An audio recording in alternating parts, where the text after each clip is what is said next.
Hello friends, welcome to your channel bankers map. Friends, आज की video में हम फिक्स डिपॉजिट के बारे में बात करेंगे।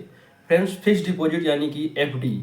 जब भी हम एक लमसम अमाउंट किसी इकट्ठे जमा करते हैं बैंक में और उसे कुछ टाइम के लिए हम फिक्स कर देते हैं तो उसे बोलते हैं फिक्स डिपॉजिट। और जब वो अवधि पूरी हो जाती है तो हमारा जो अमाउंट होता है वो ऑटो रिन्यू हो जाता है या तो हम तोड़ सकते हैं। फ्रेंड, जो फिक्स डिपॉजिट पे जो अमाउंट पे जो इंटरेस्ट मिलता है वो बैंकों से हमें अच्छा खासा इंटरेस्ट मिलता है। बट एफडी की जो इंटरेस्ट की इनकम होती है वो टैक्सेबल होती है। ये शायद हर किसी को नहीं पता होता है कि जो फिक्स डिपॉजिट हमें जो ब्याज मिलता है वो टैक्सेबल होता है। उसकी कुछ क्राइटेरिया हैं। अगर उस क्राइटेरिया के आप दायरे के बाहर जाते हैं तो आप उस पर फिक्स डिपॉजिट पे आपके जो आपको ब्याज मिलता है उस पर टीडीएस करता है। तो आज की जो वीडियो है हमारी मेनली इसी पे है कि आप जब भी एफडी कराएं तो ऐसी क्या चीज़ें हैं जिस चीज़ों का आपको ध्यान रखना है, नहीं तो आपके एफडी पे टीडीएस कट जाएगा और आपको पूरा इंटरेस्ट नहीं मिलेगा। क्योंकि हम लोग जब एफडी कराने जाते हैं तो हम उस बैंक की या जहाँ भी एफडी कराते हैं, पोस्ट ऑफिस में या बैंक में कहीं भी, तो हम वहाँ की बेस्ट स्कीम में इन्वेस्ट करते हैं। बट क्या होता है कि हम टीडीएस के बारे में हमें पता नहीं होता और या हम उस चीज़ को इग्नोर कर देते हैं जिससे हमें पूरा रिटर्न नहीं मिल पाता।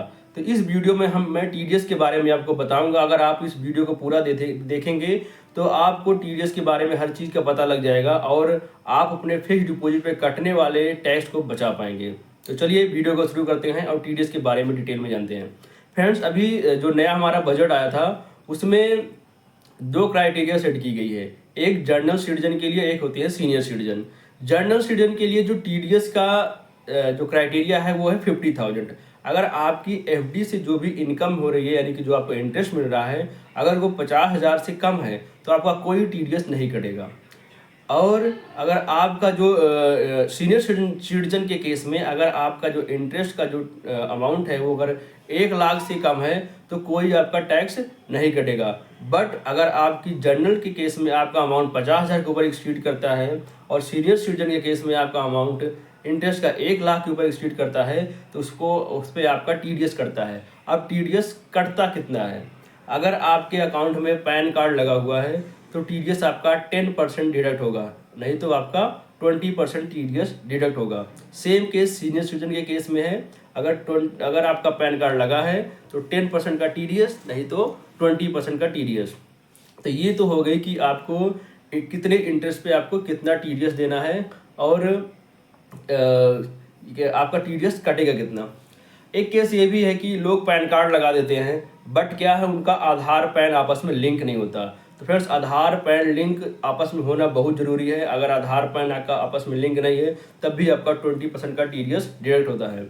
अब तो मैंने ये चीज़ आपको बताई कि आपका टीडीएस किस किस अमाउंट में डिडक्ट होता है।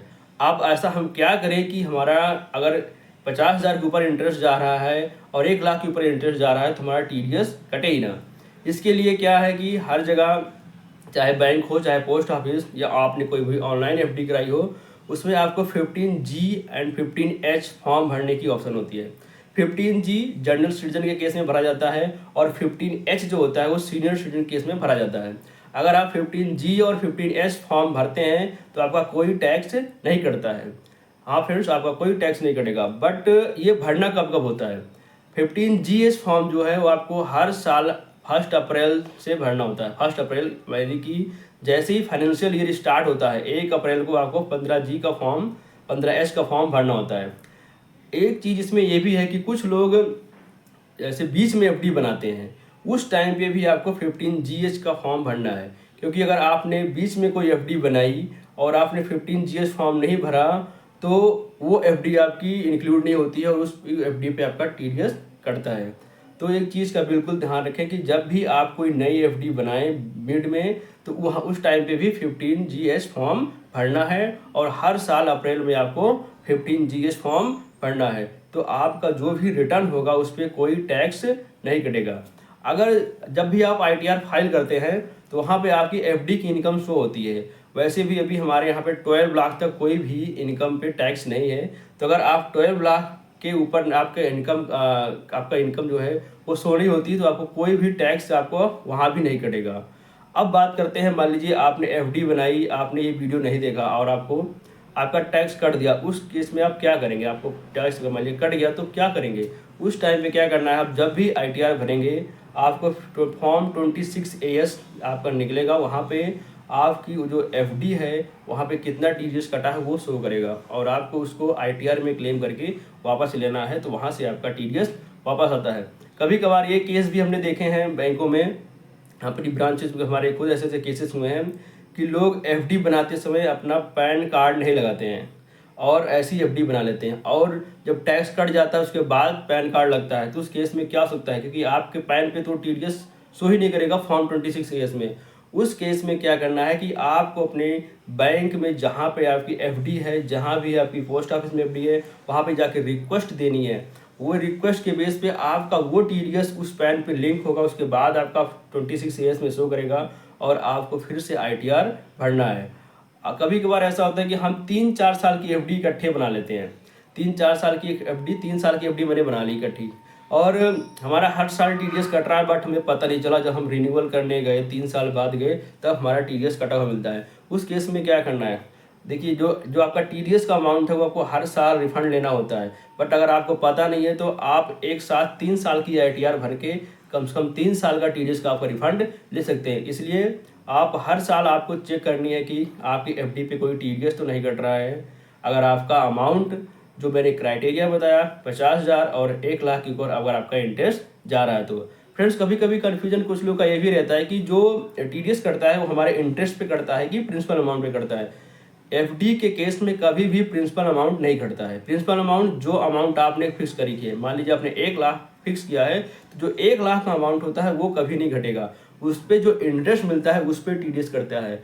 अगर आपने आज एफडी बनाई और आपने कल ही आके तोड़ दिया तब भी आपका कोई भी प्रिंसिपल अमाउंट नहीं घटता है। तो इस चीज़ का बिल्कुल मन में शंका मत रखिए कि एफडी बनाने पे अगर आपने समय के पहले तोड़ दी तो आपका जो जितना पैसा है वो भी घट जाएगा। ऐसा नहीं है, उतना पैसा बिल्कुल नहीं घटता है।